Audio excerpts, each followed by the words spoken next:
Every year, thousands of dogs are reared in illegal puppy farms, many of whom don't live to see their first birthday. Now, the Dogs Trust is calling for the government to enforce new laws passed in 2007 for England and Wales to end the trade, as Keith Doyle reports.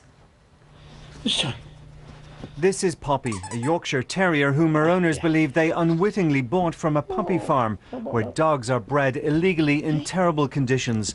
The result is big profits for breeders, but often sick and diseased dogs. At the time we were a little bit suspicious, but the breeder had an answer for every question. So we were reasonably happy. Although she didn't have any paperwork, we were still happy to take the dog. Hindsight's great. If we'd have known then what we know now, we would never have had the dog from them. Puppy farms are places where people, they overbreed dogs basically purely for profit, without actually regarding or caring for the animal's welfare or health. You've got cruelty to the puppies themselves, who are overcrowded. They're taken from their mothers early, which in turn gives them behavioural problems. Overcrowding and no medical care gives them all sorts of infections, from parvovirus to fleas to parasites internal, such as worms. But you've also got the other level, which is the breed bitches, who are overbred on every heat. They're kept usually in cages, and they in turn suffer health problems like womb infections. You get breast cancer, obviously, for dogs. And also stud dogs that are overused also have the health problems. So all in all, many, many levels of animal cruelty under one roof. Many of the puppy farms are in isolated rural areas. The animals are often sold by third parties through newspaper adverts or shops. At this rescue centre, they rehome around 1,000 dogs a year. They suspect many of them have come from puppy farms where they've been bred without any care for their welfare or who they're sold to. Here they're looked after properly, but animals from puppy farms are taken from their mothers far too soon. The cuter they are, the easier they are to sell, often for over £500 each. Despite sellers' claims, their pedigree is often dubious and paperwork fake. This is Savannah. She's a 3-month-old boxer, very boisterous girl. We suspect she's come from a puppy farm because she came across from Ireland. She has no papers to her name, and she's just a typical cute breed that they'll breed at these farms. The government says all commercial breeders have to be registered, but the charity Dogs Trust says the legislation which came into force in 2007 is not being acted on, and the government needs to do more to end what it calls this barbaric trade. Puppy farming has to end. We have the Animal Welfare Act. We need secondary regulations under pet vending to stop puppies being sold, both through the superstores, through garages, through pet shops. This is a barbaric trade and it has to stop. The advice is to try and give a home to a rescue dog, but if you're buying one, only buy from registered breeders. Check with the Kennel Club.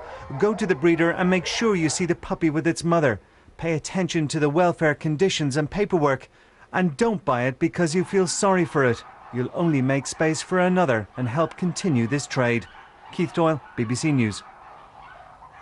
Well, we're going to be speaking to a dog psychologist just after 7 o'clock this morning about puppy farms and the effects they can have on the dogs which are bred there.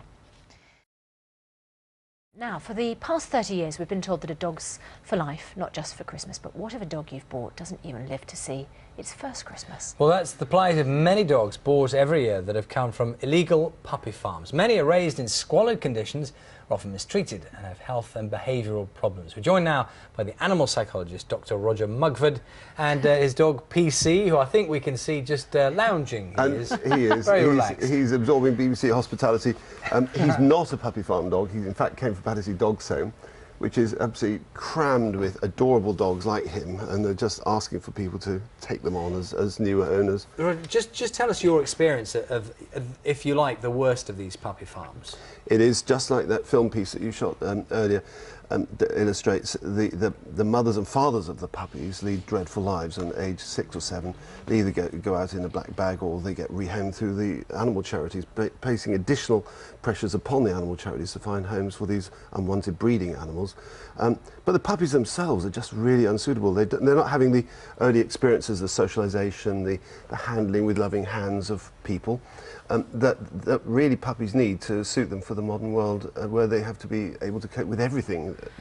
Yeah, I know there was new legislation brought in last year, wasn't there, that covered England and Wales and the welfare of animals at these puppy farms. Is that legislation simply not being adhered to, or is it not strong enough? The Animals Welfare Act is really great on ambitions, but a bit low on delivery. It needs the courts really to start stepping up to the mark and applying some of the requirements in the Animal Welfare But Act. what does it require puppy farms to do, which they're not doing at the moment? Well, for instance, it requires that they adhere to the 5 freedoms: freedom to associate, freedom from disease, freedom from good diet, and so on. And the thing is, these places are behind big fences and closed doors, and nobody can get inside them except your clever camera crew. And I've been inside 3, and what I saw shocks me.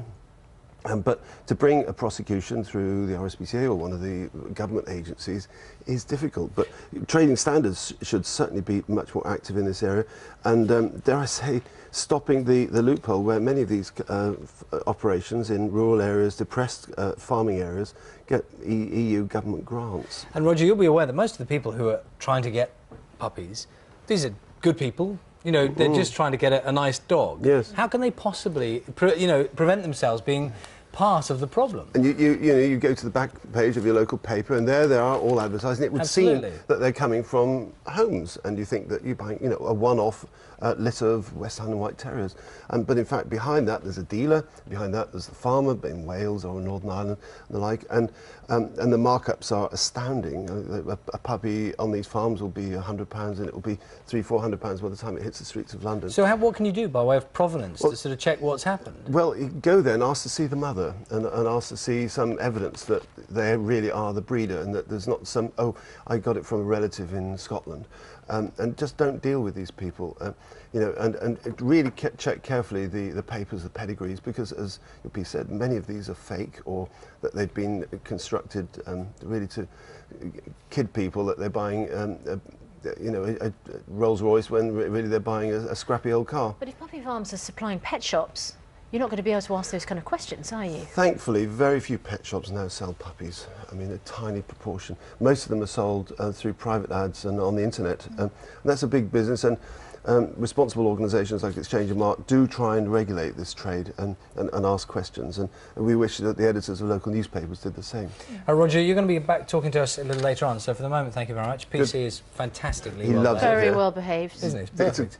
Great comfort. Thanks very much. And we'll invite some of your comments. No doubt there were people out there who have had experiences buying dogs or things have gone wrong. So do let us know. Well, we've already had an email this morning from someone who says that they have a puppy and kitten farmer living next door to them with a 200-foot garden full of cages breeding Cocker Spaniel puppies and kittens.